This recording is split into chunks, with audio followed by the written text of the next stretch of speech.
All right, let's day 6 of the NBA Summer League is in the books. Let's talk about it.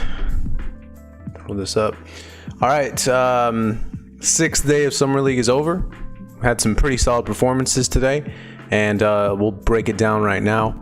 If you're new to the channel, subscribe. Looks like we got a lot of viewers in the last video, which is pretty sweet. Some comments, got to interact with some people. That's fun. But we are doing these every day for the Summer League. Just kind of reviewing what went down, who stood out, who didn't, who's struggling, who's thriving, all these different things. So again, subscribe to the channel if you'd like to see more of these kind of videos, along with other NBA stuff that we're going to be covering.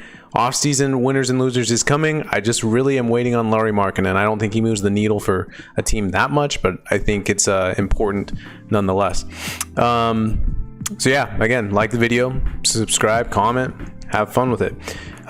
Let's jump into the kind of the first news of the day, which I think is probably bigger than most of these games, but just Jalen Suggs, the young guard out of Gonzaga, who is the Magic guard of the future. He is done for the Summer League, and he is kind of the third dude, and that's picked in the top 6. That has been announced that's going to miss the rest of the Summer League. So Jalen Green, Jalen Suggs here now, and then also earlier in the week, Josh Giddey. So kind of unfortunate, but at the same time, it is what it is. The Orlando Magic are going to, take this pretty cautiously and be able to just say, hey, we're going to just let our young guard rest and get him ready for the season. I don't think there's any doubt in anybody's mind based on watching how he's played so far in the season. I don't think there's much doubt about him being, a contributor on this Magic team. I think he's a dude that's ready to come into the NBA and at least make some noise, at the very least. So, yeah, Jalen Suggs is out for the rest of the Summer League. Unfortunately, sprained thumb, precautionary stuff, or whatever you want to call it. Let's get it started with the Timberwolves and the Bucks. Milwaukee, let's go with them first. Milwaukee Bucks. Jordan Nwora, bad again after he had I think he had a good first game. He had the one big time show out game, but then after that he just has not been great. 1 of 8 from 3 today. He had a minus 30 plus minus. That's crazy. I know the team got blown out, but a minus 30?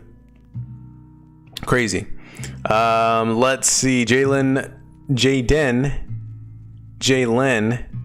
McDaniels. 17 points, 5 rebounds. Pretty solid day for him. But the show out for Minnesota and the Timberwolves was Jalen Noel, I don't know. 26.6 rebounds, 3 assists. These two dudes had played for Minnesota a little bit last year with the injuries that occurred with with D'Angelo Russell, and so he is these two guys. We know about him a little bit. To see them thrive in Summer League is a great sign, and hopefully they get some more run with the Timberwolves this upcoming season. Moving to the Miami Heat and the Utah Jazz. Omer Yurtseven, another guy from Miami who's just showing out in the Summer League. Obviously, we know about Max Strus. We know about, obviously Yurtseven. I don't know why I'm blanking on the third name here.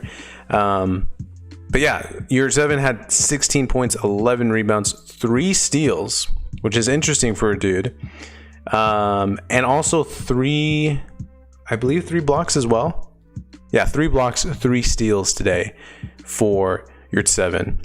Not enough. The Jazz continue to be undefeated in their Summer League play. And how about 2 highlights of their team who have been pretty solid throughout Summer League play, and that is Kalina Azubuike, who had 18 and 9 today, along with Trent Forrest, who had 19 points, 10 rebounds, 6 assists. That's not it. Only 2 turnovers, no fouls. Trent Forrest was announced earlier in the week, or a couple days ago, that he is officially going to be a part of the Jazz team. I think they signed him to a 2-way, if I'm not mistaken, and he will be a part of the Jazz moving forward. Now, how long that is, we don't know, but he is kind of, I think he might be that third, fourth guard option for the Jazz. So interesting. And he's had a great great season of Summer League, even when they were in Utah for playing a few games there. Elijah Hughes, who's another guy that the Utah Jazz have been high on, has had 17 points, 6 free throw attempts. He's been pretty bad in the other games that they've played. So they played 3 in Utah, 2 so far before this game. He looked really bad for those 5 games, but today, very solid. He got to the free throw line, always good. And then also in Miami, Max Strus just kind of played meh after having a really good second game. Comes back and not as good, but still got a lot of potential there with Strus. The New Orleans Pelicans and the Cleveland Cavaliers are next. Kira Lewis, our first Kira Lewis sighting of the Summer League. He had 22 points, 6 free throw attempts, which is awesome. Again, we want these young guards to be able to get to the basket and draw contact into the free throw line if they're going to survive in the league. So Kira Lewis played really solid, and it's just really good for the Pelicans to kind of see what he can be going into the future. I've mentioned this before. Adrian Griffin. No. David Griffin. David Griffin has mentioned, the GM of the Pelicans, has mentioned that Kira Lewis is kind of a dude that he really believes can grow into something special in the league. So good to see that. Trey Murphy struggles again, but he does get 7 points, 7 rebounds, 7 assists. So shows off a little bit of versatility. His shot wasn't falling, but he was impacting the game in different ways, and his team is victorious. Evan Mobley. Look, Mobley has shown a lot of promise. I will admit, while his stats don't jump off of, the box score doesn't really stand out, I should say. He is making some plays, and he does have a presence to him. I just wish it would be a little bit more. 18 and 11, he did have the worst plus minus, I believe, on the team, and if not, it was the worst of the starting 5. So, you want a guy to be a little bit more impactful. That's kind of just my taste. Does Cleveland look here and say, I know they're really going to try to experiment with this whole Jared Allen and Evan Mobley situation going into the season. And that's not even to mention they have Kevin Love. That's not even to mention they also have Larry Nance. So they have a very crowded front court of players. And I just don't know how that's going to work out completely for the Cavaliers. I feel like Mobley needs to be the dude. And in order for him to be the dude, obviously less playing time has to go. Love and Nance can't be playing as much along with Allen. I just think that they would be smart to really hone in on Mobley and make sure that we're maximizing his potential. Golden State Warriors and the Oklahoma City Thunder. No Giddey for the Thunder. No Josh Giddey, along with no Trey Mann today. Theo Maledon did pretty solid. He had 12, 6, and 5, made 5 threes as well. We've seen him in the regular season, and he's been playing really good during the Summer League. So we're always excited to see that. In the Summer League here in Vegas, they want to just, I think the Thunder, there's not really anybody on their roster that I see as far as their Summer League team goes that I really am super high on. I was really looking forward to watching Giddey and how he would play kind of in the States. But it's just not to be. So we'll continue to wait on Giddey and see kind of what he can provide for the Thunder moving forward. Golden State, thumbnail. Jonathan Kuminga, 18, 7, and 2 today. But the most impressive thing for me, no turnovers, no fouls for a dude who I believe, again, got 25 plus minutes. So when you're playing, the same percentage of the game that you would be if you were kind of like a star player in the NBA, most star players are playing more than 30 minutes, anywhere from 29 to 34 minutes usually. Unless you're Julius Randle, then you will, when you get 26 minutes in the G League or in the Summer League, it's going to be similar. So for him to be able to play a majority of the game and no fouls and no turnovers is great because he was struggling with turnovers to start Summer League play. So to see that, awesome. I think and I mentioned this before, Kuminga has the highest of ceilings, but he also is not a dude that, or he is also a guy that I could see potentially not getting to his ceiling, and his floor is just really low. And I could see a scenario where it's like, man, how did 6 teams pass on Jonathan Kuminga? But then I can also see in a few years he's out of the league, right? So I hit or miss kind of a player, high risk, high reward kind of a thing. But I'm glad that Kuminga did really good today. Kuminga also had a couple good passes. One of his assists was really nice. Kuminga was playing really solid there in Las Vegas. Moses Moody has been pretty good, and this was kind of his show out game a little bit, but he's just been really solid for the Warriors. Nothing too flashy, nothing too eye popping. I mean, a lot of people are talking about Jalen Green, a lot of people are talking about Davion Mitchell, and all these other players.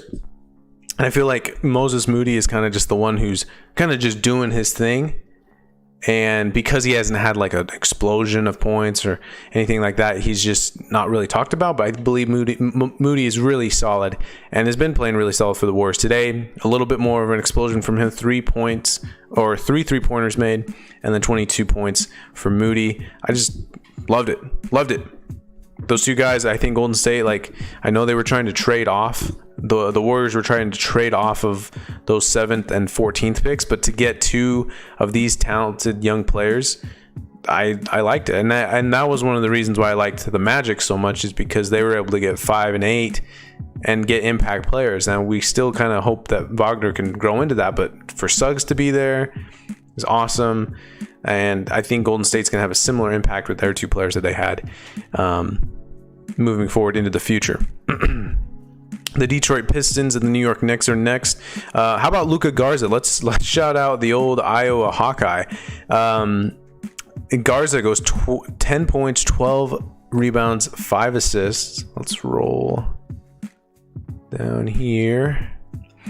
And he started too, which was really good. I think Detroit just probably wants to see a little bit more from him. And so for them to be able to move forward and see, okay, what is he doing in starters minutes and how does he impact the other players that are starting along with him? And we saw a pretty solid performance from Garza, who I am kind of totally against and not really with, but he was solid. He was solid tonight. And, got to give props to him. Saddiq Bey really quickly, 15 points, 13 rebounds, really good. This game came down, pretty close game, but Saddiq Bey, 15 points, 13 rebounds, nothing too crazy there. I mean, obviously 13 rebounds, getting a double-double is really solid, but we kind of expect that from Saddiq Bey a little bit. And Cade Cunningham, number 1 overall pick, 24 points, 7 rebounds, 3 assists. He hit 7 threes, and so he was really shooting the ball.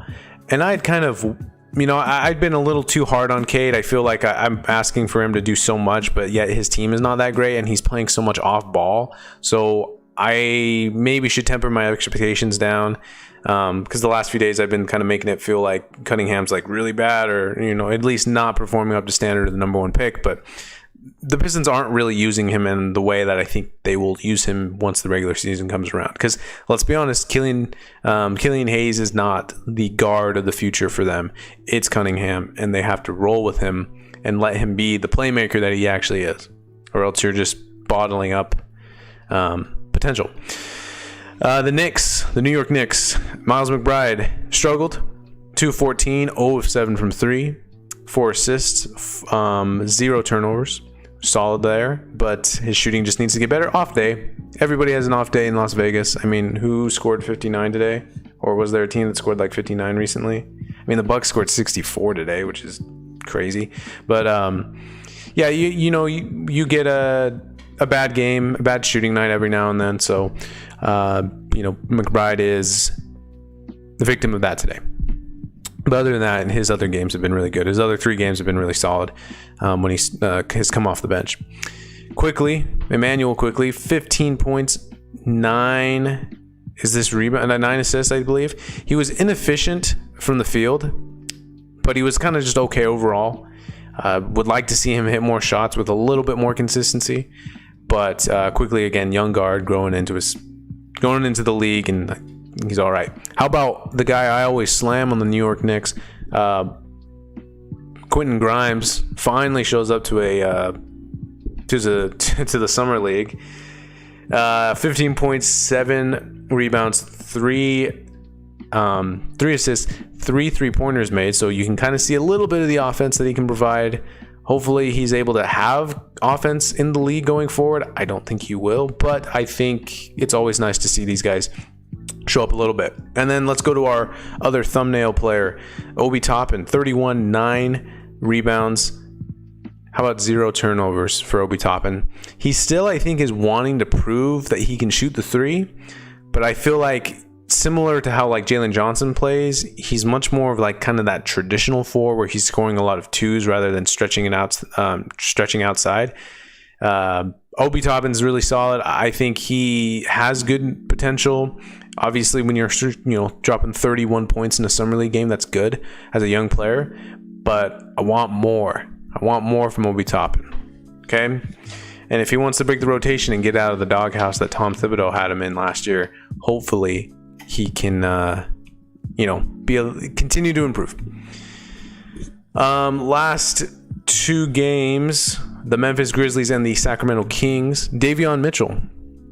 How about Davion Mitchell tonight?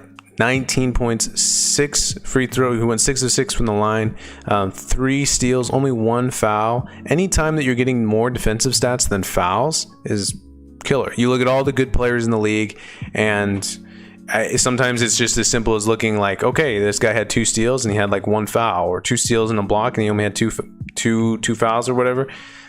Good defensive players don't foul, right? Sometimes they do, but they're not getting in consistent foul trouble. So let's give Davion Mitchell credit for what he's doing in the summer league. He's one of the winners, I think, so far in these first few games. Obviously, they played in California as well. So the Sacramento Kings have another guard on their hands that is looking pretty solid. And while I don't know if he really fits in with the Kings too much with Halliburton and Fox, I do think that he is a breath of fresh air, if you want to call it that way. So solid. Just a dude that is playing very, very well. After a lot of people, including myself, dropped him on their draft boards. And I think a lot of it, I don't know. We'll see. Neemias Queta had 8 points, 3 blocks. Really solid day for him. He started as well. And I want more from Queta, but, these little stints of pretty okay are fine with me, I guess. But I want more from Queta. He's one of these guys that I think really can develop into be a good defensive center in the league. And then let's talk about Zaire Williams of Memphis. He does struggle tonight. 0 of 6 from 3.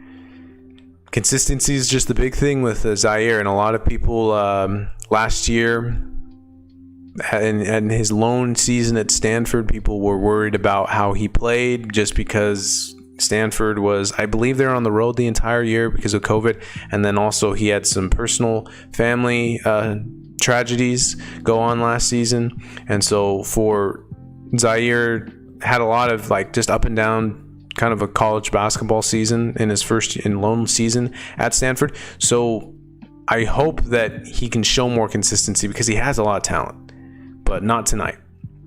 And then the Lakers and the Clippers. Look, I'm going to be honest, I'm not going to talk about the Lakers. I don't think anybody on this team for them is going to be an impact player for the Lakers moving forward, and not really a prospect that we should keep our eyes on.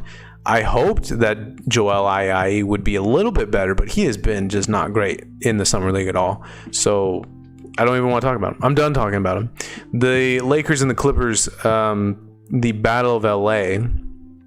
Let's talk about the Clippers' performance in Vegas today, and that will end our day in Vegas. Keon Johnson struggles again. Look, I was low on Keon Johnson going in at the top 10, and then he dropped all the way down to the Clippers, and I think it was 21, and then the Clippers traded up for him. And he just hasn't performed too great. I see potential.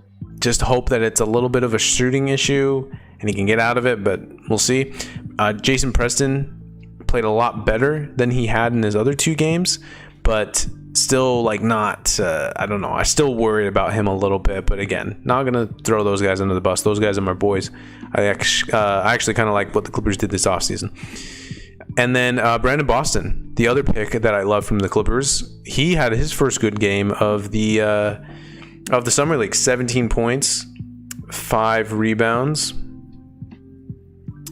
and he played really good. So how about that?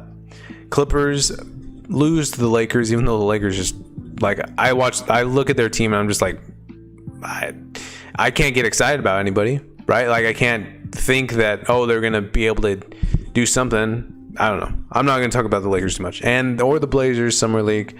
Sorry, Blazers fans. So that is it for today. Let's talk about tomorrow's game. There they are: Nuggets, Mavericks, Atlanta Hawks, Miami Heat, Philadelphia 76ers, Boston Celtics, Indiana Pacers, Oklahoma City Thunder, Charlotte Hornets, Toronto Raptors, Cleveland Cavaliers, New York Knicks, Portland Trail Blazers, Phoenix Suns, the Detroit Pistons, and the Los Angeles Lakers. So they're all on tap tomorrow. And we'll break it down in about 24 hours once those games are done. If you liked the video, feel free to like the button or press the like button, and then comment on the video. Love interacting with people and kind of getting people's perspectives on different things that they've seen in Summer League. And also subscribe to the channel. We're making videos like this hopefully once every day is what the goal is, and we'll go from there. So thanks for watching the video, and you all enjoy your night, and we'll see you tomorrow.